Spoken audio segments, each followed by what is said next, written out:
Dr. Zahara Nampewo ye mukyala w'omubaka Muwanga Kivumbi era amyuka president wa NUP mu bitundu by'omu Uganda. Omukyala tumusanze maka gaabwe agebuwaate ng'agigumira olw'ensisi gy'akubiddwa poliisi bwekedde okugomba obwala mu bba gw'eggye mu maka gaabwe. Olwaleero omwami yazuukuse 11 n'asaala ng'aliko wasooka okwekoona oluvannyuma akomewo boolekere Butambala okwetaba mu kulonda okubaddewo olwaleero. Kyemanyi mu kaseera kano amawulire wagalabye dda. Muwanga Kivumbi Honorable yakwatibwa nga ensonga ezaamukwasizza za politics. Uganda Police yakoze post eyo negamba nti omusajja mukwate nga ensonga emukwasa yeekuusa oba in connection with the recent incidents ezabadde e Butambala eza political violence. Tujjukira nga internet yakaddako video zaafuluma nga ziraga Muwanga Kivumbi Honorable nga ali ku mawulire annyonnyola ebyagenze mu maaso.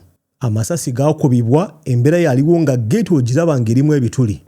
A few days later twalabanga General Museveni avaayo n'akuwa ye kyamanyi nga avuddeyo n'akuwa side ye eya story nga gamba nti abantu bano battibwa nga bakutte ejjambiya nga bagezaako okulumba polling station emu bagisaleko because they had lost an election. Watch. There's something happened in Butambala. Butambala, a character called Kivumbi was defeated. Now the plan everywhere was that where Nup is defeated, gangs with the pangas. You remember pangas? With the pangas should attack the polling station. And that's what they did. When Kivumbi was defeated, they came with the pangas to attack the polling station and they were shot. 7 of them were shot dead there with the pangas. So mu kaseera kano tulina stories bbiri. Eya General Museveni tulina story ya Muwanga Kivumbi. Nga General Museveni agamba nti 7 people tried okulumba polling station nga bamaze okuluzinga election. The police over the military ne bakuba amasasi ne batirawo ku sport. On the other hand, tulina video ez'enjawulo nga ziraga gate erimu ebituli. Nga tulaba omusaayi, tulaba video abantu abakutte ku mawulire balina ebiwundo. Nga kigambibwa nti obanga it's alleged nti abantu bano battibwa kweyo sport. Nga Muwanga Kivumbi akugamba nti basalako amakage ne bakuba amasasi mangi for close to 20 to 30 minutes. Mbu abantu abamu ne bafa, close to 10 to 15 people died. Agenda maaso nga kugamba nti amaje mbu gajja n'emmotoka ne gatwala emirambo. Why am I saying mbu? Because tetulina video evidence oba tetwaliyo. So tujja kukosa language alleged mbu. So Honorable Muwanga Kivumbi alleges nti amaje gajja n'emmotoka ne gakwata emirambo ne gacleaninga evidence ne gataleka obukakafu. Agenda maaso n'agamba nti alina video footage mu kaseera kano at the point of making this video tetunaba kugiraba. We've not seen the footage nga amaje gakuba amasasi. So tujja agenda maaso tugambe mbu oba tugambe he alleges. Kyekiriwo mu kaseera kano. Mukyala wa Honorable Muwanga Kivumbi yavuddeyo n'akunnyonnyola ki ekyagenze mu maaso nti obudde bwakedde nga Honorable agezaako kufuluma nju ne bamusalako. Watch. Dr. Zahara Nampewo ye mukyala w'omubaka Muwanga Kivumbi era amyuka president wa NUP mu bitundu by'omu Uganda. Omukyala tumusanze maka gaabwe agebuwaate ng'agigumira olw'ensisi gy'akubiddwa poliisi bwekedde okugomba obwala mu bba gw'eggye mu maka gaabwe. Olwaleero omwami yazuukuse 11 n'asaala ng'aliko wasooka okwekoona oluvannyuma akomewo boolekere Butambala okwetaba mu kulonda okubaddewo olwaleero. N'agamba anedda kaŋŋende wano mangu nkole some personal errands nkomewo nja kulya fruits nga nkomyewo. N'akwata emmotoka ne tuyita omuvubuka tuggulirawo gate atuyambako wano waka. Kyokka kabaggulira nzigi bw'abadde aggulira omwami afulume nti ab'ebyokwerinda ne bayingira. Omuvubuka abadde akaggulawo bw'ati gate eno esooka kubanga tulina driveway eriko gates 2. Abadde akaggulawo eno ey'omunda abantu ne bayiika mu compound. So meaning baade bamaze okubuuka ekikomera ne bagwa munda wakati wa gate bbiri ne bamusalako ne bakola ambush kyabadde premeditated. Baade bakimanyi nti afuluma ku saabweziti. So katukeere tujje tumulinde waba afuluma tumukwate. Ku gate nga bo beetegese. Abamukwata mbundu nga bali wabwire kugula obwene nga sina bano okusindisa olugi naye okuwulira nga nzija mu kofuru ne balusindika ne bayingira nawanika ne bamutekemu embunu nawanika nafuluma natudako wali wasi. Ono agamba bamuyisizaamu ne kumpi mu kuggulawo. Musajja yangubye nno. Musajja yangubye tewamboziza kubira tewali budde tewali kunyonyola ssebo. Muwanga Kivumbi mmotoka gy'abadde atuddemu okutambuliramu tugisanze mu luggya nga webadde agikyusiza we yagirese.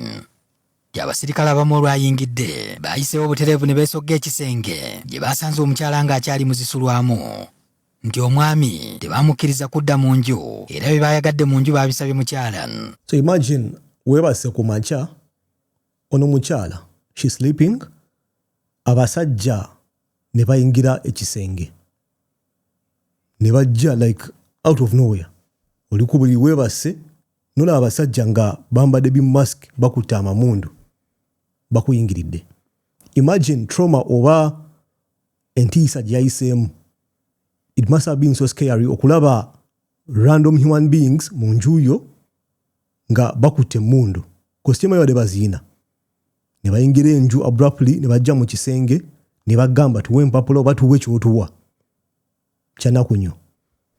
Bayingidde abantu nga 7 munda mu nnyumba ne bayingira nga bwe bali n'engato ne bayingira mu kisenge kyange mbadde mu night ne bangamba give us passport ne njibawa ne bangamba nawe tweyo ne mbagamba yange teriiwo ssaawa zino ne bagikebera omu abadde ayina ekikofiira abadde nga ayambadde hood nga musajja mumpiipi n'agamba yes that's the one. Kati ne bagikwata ne bafuluma kasita bakonfirminze nti passport bagirina ne bafuluma ne bagenda. Bwe kikwekweto kitutte eddakiika nga 15 zokka era olw'ensisi tebasobodde nakulaba ngeri gye bamututtemu nga wayise akabanga ab'okumuliraano babategeezezza nti olukwe lw'abaakutta omwami baaluluse kiro. Kati baneiba baffe ababeera wano waggulu ku nkya bagenza okuzuukuka nga balaba mulimu abajaasi mu compound yaabwe wano waliwo ennimiro n'abo awo wansi awo batugambyemu abajaasi baagudde wansi mu kikomera kyabwe kwegamba tibabadde batwetoolodde lwakuba twadde tetumanyi. Tukitegeddeko nti olwakwatiddwa yakunguziddwa n'aggalirwa ku poliisi y'Ekira Division. Muwanga Kivumbi n'omukyala babadde bakyalinamu ekikangabwa olw'emivuyo egyali mu kulonda e Butambala egyatuusa n'abantu okufiira mu maka gaabwe ag'e Butambala. Bafuna olwedde entiisa mu kyalo kati ne bano bazze abasajja baggume basajja bawanvu ndi mu night yange kwegamba abantu 7 okuyingira mu kisenge kyo nga siraba bwe nnyinza babuuza nti no mumutwala wa mbadde nsaba kwogerako naye one last time before you take him mututewa nange kimpitiriddeko ne bamutwala bwe batyo. Poliisi yakakasizza dda nti Kivumbi ye mulina nga yagombeddwamu obwala ku nsonga z'obuvuyo bw'okulonda obwali e Butambala. Ali mu kaduukulu kaffe essaawa yonna agenda kuba atwalibwa mu kooti. Kuno okukwatibwa kwe kuviiridde ku nsonga ezaabeerawo e Butambala. Ebisingawo tujja kuba tubategeeza obudde bwonna. Ye embeera.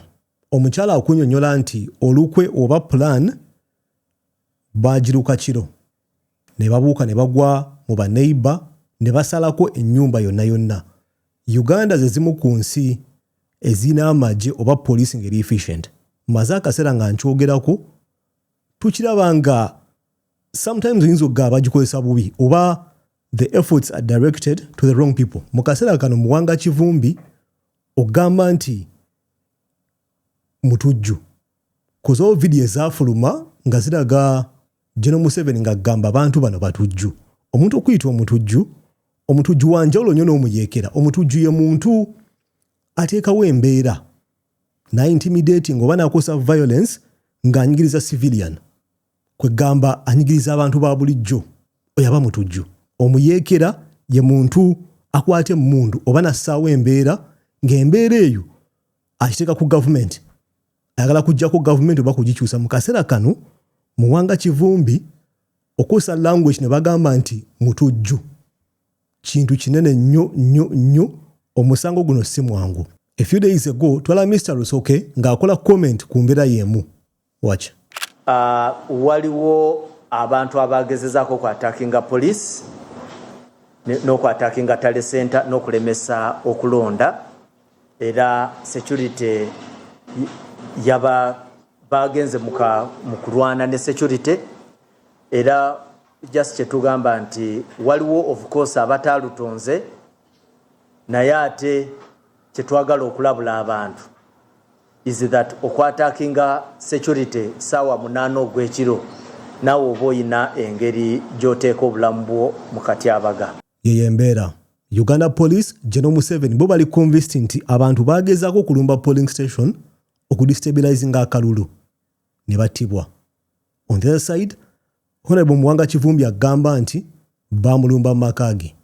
Nga we n'agamba stories ziri bbiri, so we need to wait tulabe eriwa story entuufu.